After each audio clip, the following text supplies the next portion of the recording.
Big Thursday night football game last night. It was a 7.5-point spread. It was interesting. I was on the Giants. If you were on the Giants as well, well done. 7.5 points, division game on the road or at home for the Giants. It just made a lot of sense. The public was all over Philadelphia. They obviously were looking for a bounce back after the Denver game. And there's a lot to be made about Philadelphia, and we touched on off the bench, and we're going to spend some time on that angle there as well. But I think this game's more about the Giants and more about Jaxson Dart. The Giants traded up in the draft to get him. There was people out there, that talk about the draft and, talk about, the NFL football and young quarterbacks, things like that. Were saying it was a mistake to trade up and get a guy like Jaxson Dart, that he was more of I think he was picked in the 20s, but some people argued he felt like more of a end of the first round or second round type of player, and he looks like an NFL quarterback. I understand the sample size is small at this point. It was his third start, but he checks off a lot of boxes, and lots of things stood out to me. First of which, execution on third down.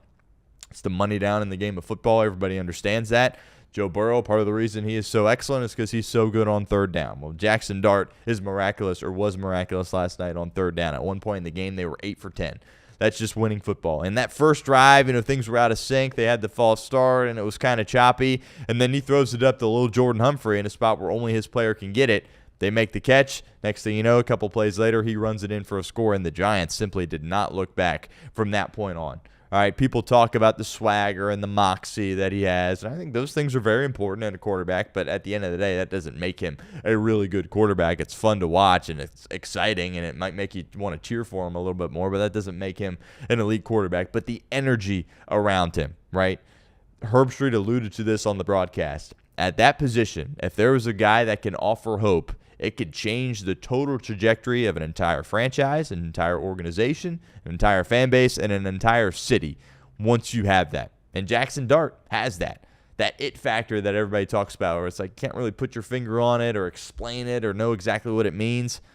Jaxson Dart has that, and it's very obvious that he does. And it's also very obvious how much Brian Daboll understands the fact that he needs Jaxson Dart, right? If you look at Daboll's tenure as the head guy in New York, the first year was a great success. Daniel Jones, they go to the playoffs, they win a playoff game, and everybody's like, oh, Daboll's going to be the guy here. And then the 3 years after that, dumpster fire, tire fire, right? I think a lot of organizations probably move off Brian Daboll in that spot. But the owner was able to, they decided to hang on to him. Joe Shane, the GM, and Daboll, the coach, even the Saquon mess when, he gets traded. They hold on to those guys. They still have belief in those guys. And they understand that if Jaxson Dart doesn't play well, they're gone, right? He is their last hope as it relates to sticking around in New York. And he's played well through these first couple of games, had some mistakes definitely on the road against New Orleans. It's not going to be perfect. It's not always going to be pretty. It's not always going to look that good. But he showed a lot in that football game, right? The touch and accuracy down the football field. Right, he can make all the throws from an arm strength perspective, but some of those throws that he layered in there, the touch that he had, right?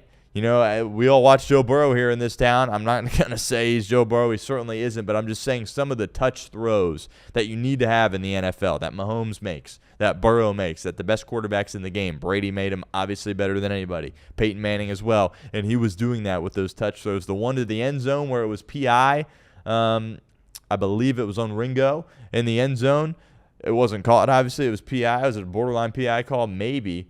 But it was a dime that was layered in there perfectly over the top of Ringo's head, and only his receiver had an opportunity to catch the football. The arm strength on the out routes to the boundary, incredible. And then, obviously, the scrambling ability is what really was unbelievable in the game. Jaxson Dart's a guy that he'll scramble to run, but he'll also scramble to throw, and I think that's what you have to do at the NFL level. He doesn't panic back there. He understands, okay, now I'm out of time. I need to flee the pocket. That's another thing with young quarterbacks where sometimes it's like, all right, the first read's not there. Okay, now I'm going to flee. That's not what Dart does, or it's not what he did in the game last night. It was, okay, first guy's not there, second guy's not there, peek at the third guy, he's not there either. Now I'm going to flee and try to extend, and he did a terrific job of doing that as well. And also, he can lower the shoulder.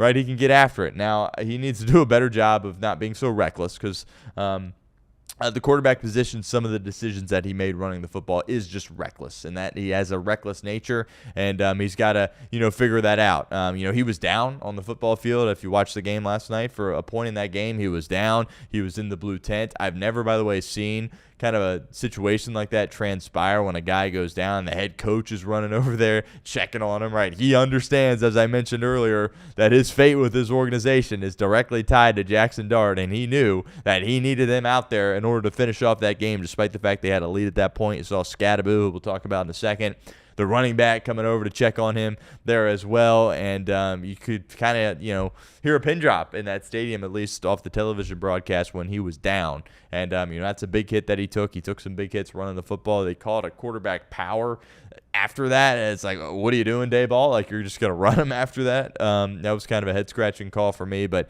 Jaxson Dart checking off a lot of boxes here over the course of the last 3 weeks. We'll see if, obviously, he can keep it up. And I think he will.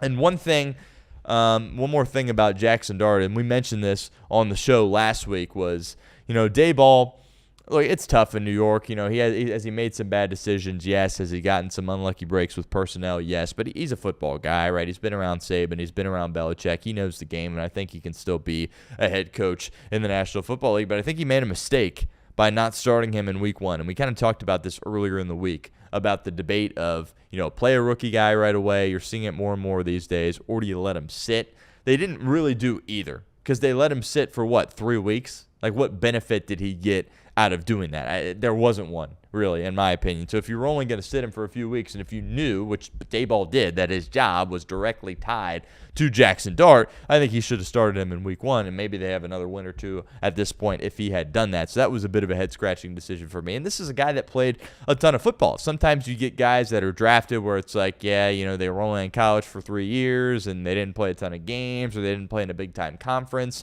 Wasn't the case for Jaxson Dart. Obviously, as a freshman, he got playing time at USC, and then he started for 3 years in the SEC with Lane Kiffin, which obviously is not a pro-style offense at all, but a league competition, playing against a bunch of NFL guys, played against Alabama a bunch, Georgia a bunch, right?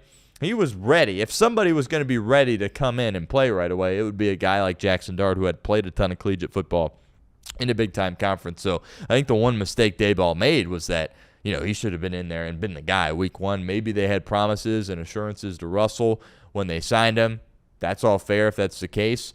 I bet Dayball's wishing that he went to him a little bit there earlier as well. We'll see, how this team does, right? I mean, what he was able to do with that receiving core, right? Malik Neighbors, who's viewed as one of the best young receivers in the National Football League, he blows out his knee, and that and Slayton was down too as well, and you're throwing to guys like Wan'Dale Robinson and Lil Jordan Humphrey and Theo Johnson, the tight end, and it's just the personnel on the field was not great. And, he was able to take advantage of that. I do think some of that was, that Philly secondary, particularly those corners when Quinyon Mitchell went down. That's a massive, massive loss. If he's going to miss some time here, he's really that one guy that's kind of like, okay, you can trust him in coverage. But with Keely Ringo and Adoree Jackson, So, those corners certainly weren't the best. But Jaxson Dart was able to execute at a high level and certainly make them pay in the game, and that was really intriguing to watch. And it was really fun to watch, honestly, as he looks like he's going to be a guy that's going to be a good NFL player going forward. He's got to, keep a good head on his shoulders, not let it get to him, right? Especially in New York. You see it with even here in Cincinnati with a guy like Joe Burrow, who gets insurmountable fame overnight, seemingly. That's going to happen here for Jaxson Dart if he keeps playing that way, and it's going to be even more difficult to handle since he's in New York.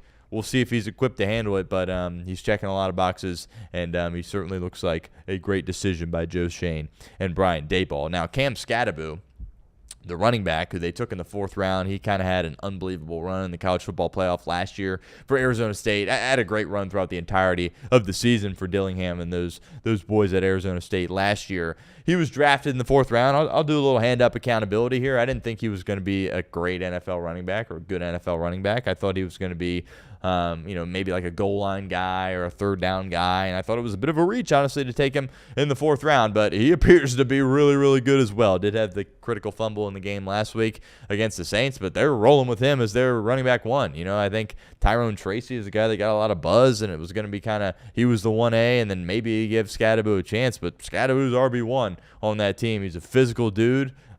He might have a couple screws loose, but he's crazy, and he's really, really good, and he ran with a lot of physicality. Had several touchdowns, obviously, in the game. He's clearly got a great rapport with Jaxson Dart, the quarterback, and those two rookies kind of took the league by storm a little bit in the game last night. And, very, very impressive to watch. Big-time win, and really it wasn't very close. It really wasn't very close in the game. They now have their second win this year, and we'll see if they can kind of build on that and maybe, be a threat somewhat in that division. I mean, that division now, with, Philly, who I still believe is going to be an issue going forward. Everybody has a lot of belief in Daniels and Washington. Dallas, they've got holes all over the place, but Prescott playing at an MVP level, that now looks like a really good division in the National Football League if Jaxson Dart continues to play at a high level.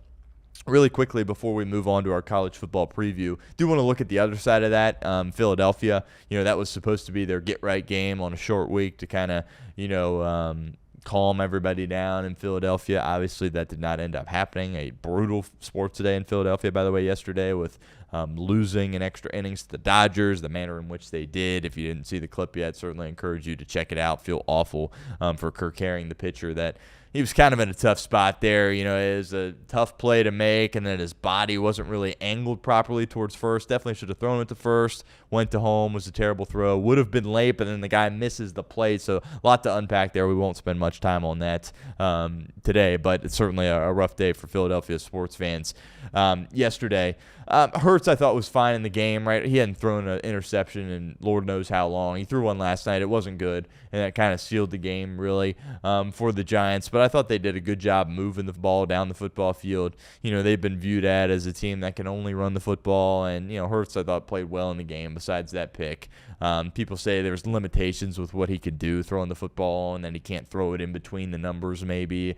Can he do it as good as some other guys in the league? No, but it's a guy that's a Super Bowl champion, right? And he's played great in big-time games. People, for whatever reason, he's that guy that just want to continuously knock him. No matter what he does, improves out on the football field, and that's something that he understands and is going to have to continue to deal with. But, I think they're going to be fine. Are they, going to be at the top of my power rankings next week? Absolutely not. But do I think they're going to make the playoffs and still very much be a threat? Yes. They were running the ball with Saquon well early in that drive. Clearly, they have to unlock him a little bit more. But then Jaxson Dart and the Giants were scoring points right away as they scored 2 touchdowns on their first 2 drives. And then Philly felt like, we got to start pushing the football down the football field here and can't just kind of run the football. So they kind of had to get away from their own style and their own identity as an offense based on what Jaxson Dart was able to do for offensively for the Giants. So, I'm not too worried about it. You see some of the statistics coming in, but clearly they have guys in A.J. Brown. He made some big plays in the game. Devontae Smith did as well. Jalen Hurts, along with the pick, did have that deep ball that he missed to Devontae Smith that would have been a touchdown, and that would have changed the trajectory of that game. So those are 2 big mistakes from Jalen Hurts, and I don't want to, completely say that, he's off the hook here, because those were 2 big-time mistakes, and, who knows, maybe the Eagles win if he doesn't make those 2 big-time mistakes. But is the offensive line as good as it has been in years past? Maybe not, but they can still do the tush-push as much as we hate it. It's very effective. They did it 4 times in a row there, the early stages of that football game. It's frustrating, but they execute it better than anybody else does. And I think offensively they'll be fine. Patello, the new play caller, clearly is trying to get his feet wet a little bit here. It's not as clean and not as organized as what you saw with Kellen Moore certainly last year. Sirianni, I've never been the biggest Sirianni guy. He's definitely not a scheme guy. He's more of a rah-rah culture building type of guy, fiery type of guy that's always had to heavily rely on his coordinators to really help take their teams to the next level. Patello, he's struggling. Will he figure it out? We'll see. I thought the one at the goal line was very creative where, Hurts flipped it to Goddard and they had a nice block there on the inside and Goddard was able to take it in there on the goal line. Thought that was a creative play, but I think they'll be all right. Philadelphia, of course, in that city, they're going to be hitting the panic button probably. Sports radio in Philadelphia, probably a mess here today, but I've got a lot of faith in Jalen Hurts. He's going to be even keeled. I think part of the reason why people are freaking out so much is there's a bit of a PTSD element to this, to be honest with you. Obviously, they won the Super Bowl last year, but before that, in 23, they start out 10-1 and then just completely lose everything and play horrible football, and obviously, Jalen Hurts was a part of that there as well, so I think that's why people are kind of hitting the panic button there a little bit with Philadelphia. they'll be fine. They'll be a playoff team, and they'll certainly be a threat in the postseason. My biggest concern, if I'm an Eagles fan, is not what they're doing offensively. It's what is going on the defensive side of the ball. They didn't have Jalen Carter in the game. That's obviously a massive loss. One of the best guys on the interior of the defensive line on any team in the National Football League. Bond, the linebacker, he's going to be just fine. Didn't have his best game last night, but it's at the corner spot, right? That's the biggest concern. And really the secondary as a whole. Makuba, the rookie safety out of Texas, he made some mistakes early on in that game as well. But when you lose Quinyon Mitchell out of Toledo, who's a really, really good football player, he goes down. Next thing you know, you got Keely Ringo and Adoree Jackson out there. Adoree Jackson's only 30 years of age, I believe, but it feels like he's a fossil. It feels like he's been around forever. He's flat out not very good. And then Keely Ringo was phenomenal at Georgia, but for whatever reason, it has not translated to the NFL, as they were picking on him last night heavily, was Jaxson Dart. And he was penalized in the game there as well. So that corner spot, I think it's only a matter of time before you see Howie Roseman make a move for a corner. They're definitely going to trade for one, I think, before the deadline. And I think that'll help their defense out a little bit. So I'm not fully pressing the panic button if I'm a Philadelphia Eagle fan. But I definitely think the story of this game is not really the Eagles. It's what Jaxson Dart and the Giants were able to accomplish, and it certainly was very, very impressive.